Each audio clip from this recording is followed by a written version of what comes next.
Warning, the following podcast has been classified as insanely lucrative. Listener discretion is advised. There is another thing that you can do, which is you can go in and you can change your settings to be set for inventory placement.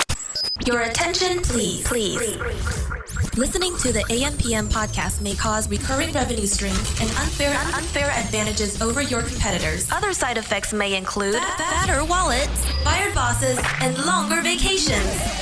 Listen at your own risk. Here's your host, seven-figure entrepreneur and online marketing madman, Manny Coates. Manny Coates.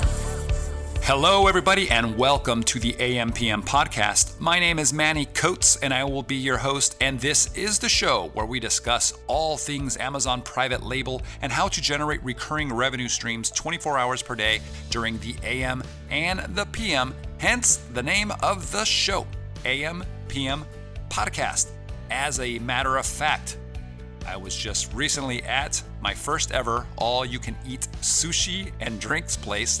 And I know this completely goes against my health-based New Year's resolutions, but gosh, it's sushi. I love sushi. First time I've ever been to an all-you-can-eat. While I was stuffing my face, breaking my New Year's resolution already one day later, I was making money. How cool is that? Pretty cool, I think. So guys, we are doing our FAQ series, and as always, I am joined by my co-host, Guillermo Puyol. Guy, how are you doing, buddy? I'm doing awesome, Manny. How are you? I am good. Wow, man, this week is crazy already, and I don't need any more sushi for a month, let me tell you. Have you ever been to an all-you-can-eat sushi place? No, but next time I go to California, you better take me. Oh my God. So yeah, it's pretty cool. It's like $26 and then it's like $11 if you want all you can drink, Japanese beers or hot sake. And it's a gluttonous event. It's not good. I mean, the food is awesome and they give you 2 hours and I must have ate like 4 rolls and 20 extra sushi pieces, more than I normally would. It was insane. It was delicious though. Yeah. So I know that you're like me, you're on a New Year's resolution kick to get healthier. So yeah, I don't think I'm going to be bringing you unless we do this like in the summer where we can burn it all off by going to the beach or something and swimming and surfing or something crazy. Yeah. All right. So we have one question that you have selected. And as always, it's live, unrehearsed. We're going to see what happens. The last one we did, I flubbed all over the place. It was a mess, but we got through it. So Guy, are you ready? I was born ready. You have a question ready? I do. All right, let's do it. As always, where does it come from, Manny? It comes from our FBA High Rollers group. Guys, if you are not in there, you're missing out. We have approximately 15,000 Amazon sellers in there. You can find that by going to Facebook and doing a search for FBA High Rollers or Amazon FBA High Rollers. Or you can go to our website at ampmpodcast.com and you'll see a Facebook link over there on the right somewhere. Just click that suckaroo and boom, you'll be in there. All right, we'll get you approved. It's a closed group. But we approve you unless your account is like 1 day old, then good luck. Or if you're missing a profile picture, we don't let those. We usually don't let those people without a profile picture in. But I have a question for you, Manny. It says, my first private label product will soon be shipping around early 2017. Is there a way for me to choose which Amazon warehouse it will go to? Okay, Guy. The answer to that, well, I guess the answer Amazon would say is no. There is no way to do that. Technically, there's ways of manipulating that. I don't even know if we should talk about those specific things. It's more high-level stuff. But Amazon gives you the opportunity to select where you're shipping your products from, right? So you have your ship from address.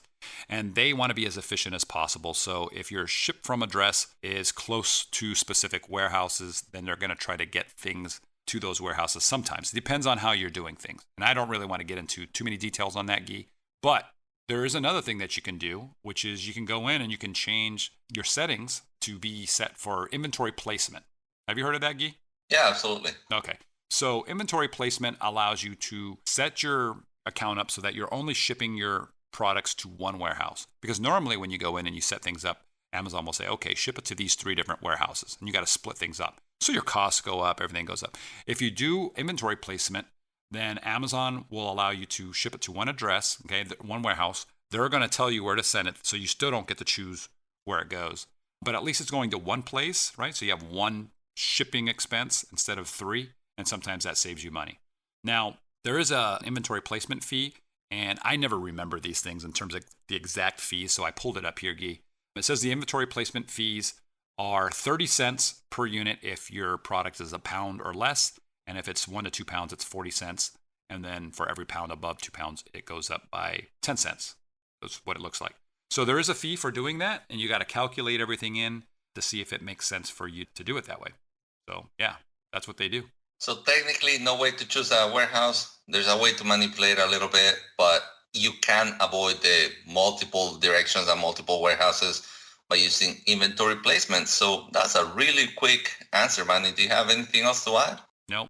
Do you find that inventory placement delays things too much rather than having your supplier send it to all the warehouses versus just sending it to one warehouse and waiting for Amazon to distribute the product? Is there a measurable difference that you've noticed? Yeah, that's a good question, Guy. I haven't really noticed too much. I know that there is a delay. For example, if you send it to one warehouse, Amazon's going to, after they've received everything in full, they're going to pull a certain amount of that inventory, and it's going to go into a reserved status, right? You're going to see that. And they're going to send it to other warehouses so that they can ship from there. Even though if your product is all in one warehouse, while that reserve status is in place, while they're shipping that stuff, you might have people, let's say the West Coast, it goes to a West Coast warehouse. People on the East Coast, let's say they're in New York, if they're ordering online, they might see the product, but they won't have that, get it next day or get it in 2 days because it's not at the East Coast warehouse yet. So you lose some sales that way until the product gets there. So I don't use inventory placement. I did in the beginning just to see what would happen, just so I could experiment with it, but I don't do it myself. So unless there's a reason why you feel it would be beneficial, I probably wouldn't recommend it. Cool. Well, that wraps it up, Manny. Cool. Awesome. So guys, you know where to go. FBA High Rollers, come check us out. Make sure you subscribe to the podcast if you're not already a subscriber. Okay, go to iTunes and do that and you won't miss anything. I don't know, Guy, if the order is going to be switched around. I think this week I wanted to do a podcast on 2016 and my journey through that and where I ended up, how much money I made. So either it will be a podcast, it'll be a longer podcast, definitely more than 10 minutes. It'll either have been the one probably before this one or it'll be the one right after this one. So depending on how Guy's feeling and how he posts them, guys, definitely check out that episode. Yeah, but either way, it's going to be packed with information and it's going to be really cool. Yep. All right, guys, thanks for listening. My name is Manny Coates. I'm here with Guillermo Puyol. Talk to you next time. If you enjoyed this episode, definitely check out episode number 97. In that episode, we talk about selling in more than one marketplace and whether you should be doing this or not. Check it out, episode number 97. Hey guys, Manny Coates here. If you've been following my podcast, you know I'm a huge fan of the Helium 10 tools for Amazon sellers. I only use the best tools out there, and the Helium 10 suite of tools are, in my opinion, best in class.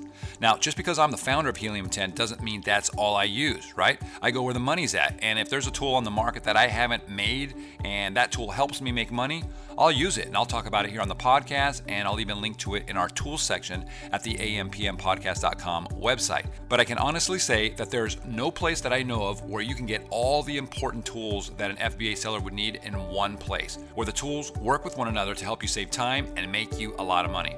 Now, the Helium 10 tools have had a huge hand in helping me go from zero to over $1 million in Amazon sales in just 10 months. Okay, keyword research, listing optimization, and a super tool called 5K Checker that makes sure that the words in my listings, okay, the front end and the back end, are actually indexed by Amazon. And guys, if you're not checking this, you're leaving money on the table for sure, because Amazon is always tweaking their search engine. Okay, so I always use 5K Checker every single month on every single one of my listings to ensure that my listings are still indexed for my keywords and that I'm still pulling in customers like crazy. If you're a longtime listener, you know I'll never use a tool unless it can save me a lot of time or it's gonna make me a lot of money. So I'm confident Helium 10 will do this for you guys, all right? There's a money-back guarantee, so there's no risk. Check it out. Head over to helium10.com. Helium10.com. That's helium10.com.